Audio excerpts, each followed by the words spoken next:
High, আমি রক্তিম।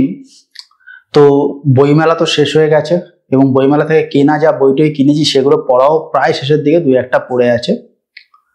তো আমি ভাবলাম আবার একটা উইশ লিস্ট তৈরি করি, কি কি বই কিনবো আগামীতে কলেজ স্ট্রিট থেকে বা এদিক ওদিক থেকে, বা ছোট ছোট যেসব বইমেলা হয়, গড়িয়া বইমেলা, এদিক ওদিক থেকে। তো তার জন্য একটা উইশ লিস্ট বানিয়েছি, তো সেটাই আমি আপনাদের সঙ্গে শেয়ার করব এই ভিডিওতে। চলুন ভিডিও শুরু করা যাক। এখানে অনেকগুলো আনন্দ পাবলিশার্সের বই রেখেছি। প্রথম বইটা হচ্ছে সুনীল গঙ্গোপাধ্যায়ের লেখা অর্ধেক জীবন।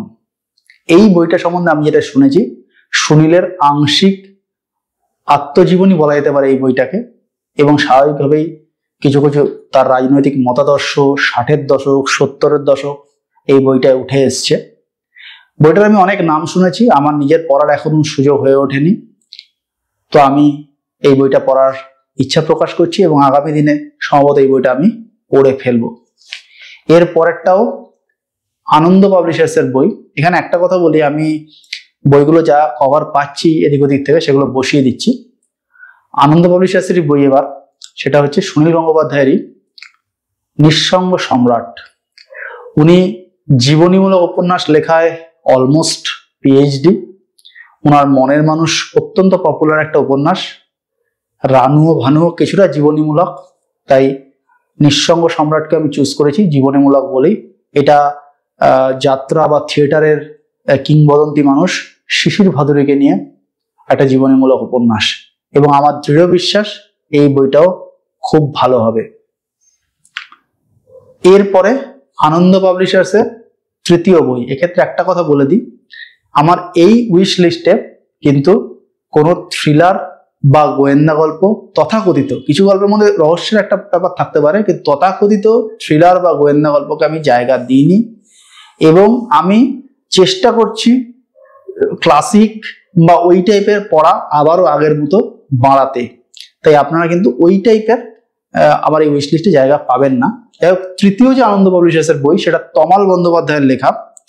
বইটার নাম হচ্ছে উত্তর পুরুষ। এটা বারাণসী বা কাশী ওই অঞ্চলের প্লটে একটা বাঙালি পরিবারের গল্প। তো ওখানে একটা প্রজন্মের একজন মানুষ রয়েছেন, একটা চরিত্র রয়েছে, যে বাংলা ভাষা, প্লটটা যে জানতে পেরেছি, যে বাংলা ভাষা বারাণসীতে যে আস্তে আস্তে শেষ হয়ে যাচ্ছে, এটাকে বাঁচিয়ে রাখার কিছু উদ্যোগ নিয়েছেন তার পরবর্তী প্রজন্মের মাধ্যমে। এবার পরবর্তী প্রজন্মের যে চরিত্রটা রয়েছে, তার এক বন্ধু আছে যে বিদেশে থাকে। এবার গল্পে সে বিদেশ থেকে বারাণসী আসবে, বারাণসীর উপর একটা ডকুমেন্টারি বানানোর জন্য। এরপরে কি হয়, এবং সেখানে আবার শুনেছি নাকি রহস্যের একটা সাবপ্লট আছে, ওটা দেখার জন্যই বা ওটা জানার জন্যই আমাদেরকে গল্পটা পড়তে হবে, আমাকেও গল্পটা পড়তে হবে। তো মোটামুটি এই তিনটে আনন্দ পাবলিশার্সের বই আমি উইশ লিস্টে জায়গা দিয়েছি। এরপর হচ্ছে একটা পত্রভারতীর বই, এটাও প্রেম ও সামাজিক, এবং এটা হচ্ছে 70-এর দশকের শেষের দিকের একটা প্রেমের গল্প।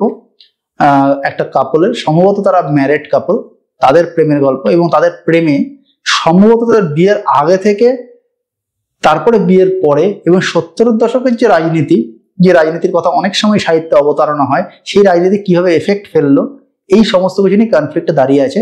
এটা হচ্ছে মন্দাক্রান্তা সেনের লেখা বসবাস। এই গল্পটার প্রতি আমি আকৃষ্ট অনুভব করছি। এটা কিন্তু খুব বেশি, আপনারা যদি পত্রভারতীর পেজ দেখেন, খুব বেশি এটাকে কিন্তু প্রমোট করা হয় না।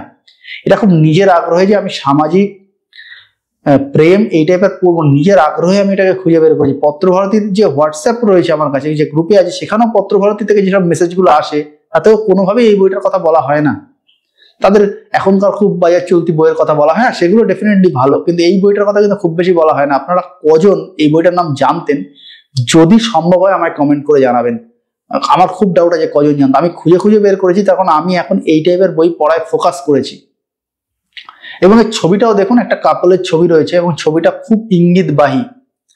আমি এই টাইপের বই পড়ায় ফোকাস করার কারণ কি, আমি হয়তো অনেক ভিডিওতে বলেছি, আমি আবারও বলে দিই, কনফ্লিক্ট পয়েন্টের সূক্ষ্মতাকে যাচাই করা এবং পরখ করা এবং বোঝা, এটাই হচ্ছে আমার মূল উদ্দেশ্য। কনফ্লিক্ট পয়েন্ট খুব গোদা কনফ্লিক্ট পয়েন্ট যেন না হয়, খুব সূক্ষ্ম হয়, এই জায়গাটাকে আমি বুঝতে চাই, এবং সেজন্য এই টাইপের লেখা পড়ার সিদ্ধান্ত নিয়েছি। এরপর হচ্ছে দুটো নন ফিকশন। এর মধ্যে একটা নন ফিকশন হচ্ছে একজন সাংবাদিকের লেখা, ওনার লেখার কায়দা সম্বন্ধে যা শুনেছি পড়িনি, ভালো, এবং সেই কায়দাটা হচ্ছে কিছুটা রিপোর্টার গোছের, এবং উনি বিতর্ক থেকে দূরে থাকেন না বলেই আমার আশা, মানে দূরে থাকার ওনার কোনো চেষ্টা নেই, মানে নিউট্রাল ভাবে লেখা ওনার কোনো চেষ্টা নেই, এটাই আমার আশা, এবং সেটা হলেই ভালো হয়। উনি থাকেন কি থাকেন না এই ব্যাপারে পড়ে আমি কনফার্ম করব, কিন্তু আপাতত ওটা হলেই ভালো হয় এবং এক্সপেক্ট হচ্ছে ওটাই হবে। এটা হচ্ছে ডেস পাবলিশার্সের একটা বই, নিজাম রহস্য।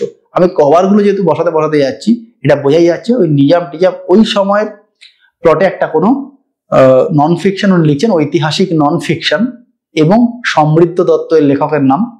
এনার অনেক নন ফিকশন রয়েছে, আমি সার্চ করে বহু নন ফিকশন পেয়েছি। আমি এখন সোশ্যাল মিডিয়া নিয়ে আমি এদিক ওদিক সার্চ করেছি বন্ধু বান্ধবদের থ্রু দিয়ে, এবং যারা যেটা পড়েছে, কেউ এটা পড়েনি, কিন্তু যারা যেটা পড়েছে তার প্রত্যেকে বলেছে কিন্তু লেখার কায়দা অপূর্ব এবং ভালো।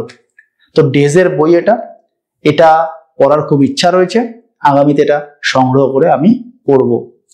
শেষ যে নন ফিকশনটার কথা বলবো, এর কথা আমার বইমেলার যে ভ্লগ ছিল কলকাতা বইমেলা, তার দ্বিতীয় ভ্লগে আপনারা পাবেন। এর লেখকের সঙ্গে আমি একটা ছোট্ট বাইট নিয়েছিলাম, অমিতাভ প্রামাণিক, এবং উনি আমায় বলেছিলেন যে পিরিয়ডিক টেবিলের ওপর একটা নন ফিকশন উনি লিখেছেন, জয়ঢাক পাবলিশারের বই। জয়ঢাকের স্টলের সামনে দাঁড়িয়ে আমরা কথা বলেছিলাম, সেই ভিডিও আমার চ্যানেলে রয়েছে, আপনারা দেখতে পারেন। বইটার নাম দিমিত্রির টেবিল। দিমিত্রির টেবিল হচ্ছে পর্যায় সারণীর ওপর, পিরিয়ডিক টেবিলকে বাংলায় বলে পর্যায় সারণী। এবার আমি পর্যায় সারণী বলার অভ্যাস অনেকদিন হলো ছেড়েছি, আমি পিরিয়ডিক টেবিলই বলছি। তো এটা কিরকম কি লেখেন পিরিয়ডিক টেবিলের, মানে আমি জানি না এটার ব্যাপারে কোনো কিছুই আমি জানি না, কিন্তু এরকম একটা ইউনিক কনসেপ্ট নিয়ে বিজ্ঞানের একটা বিষয়ের ওপর নন ফিকশন। সচরাচর আমরা নন ফিকশন পড়ি হচ্ছে কোনো জীবনীমূলক বা এই টাইপের, মানে কোনো একটা পলিটিক্যাল নন ফিকশন হয়, কিন্তু বিজ্ঞানের একটা বিষয় নিয়ে, মানে কালকে যদি কেউ বলে নিউটনের সূত্র নিয়ে আমি একটা নন ফিকশন লিখছি, তাহলে সেটা খুব ইন্টারেস্টিং হবে। কেউ বলে বয়েলস ল নিয়ে আমি একটা নন ফিকশন লিখছি, কেউ যে পাইথাগোরাস থিওরেম নিয়ে আমি একটা নন ফিকশন লিখছি, তাহলে that is going to be highly interesting, right? তো এটাও আমার কাছে খুব ইন্টারেস্টিং মনে হচ্ছে যে পিরিয়ডিক টেবিল নিয়ে একটা নন ফিকশন এক লেখক লিখে ফেলেছেন। তো এটা পড়ারও আগামীতে ইচ্ছা রইল। আপনারা এর মধ্যে কে কোনটা পড়েছেন যদি আপনার মন চায় একটু কমেন্ট করে জানাতে পারেন। আমার এই ভিডিও ভালো লাগলে অবশ্যই একটা থামস আপ, চ্যানেল ভালো লাগলে সাবস্ক্রাইব। দেখা হবে পরের ভিডিওতে, ততদিন ভালো থাকবেন, টাটা।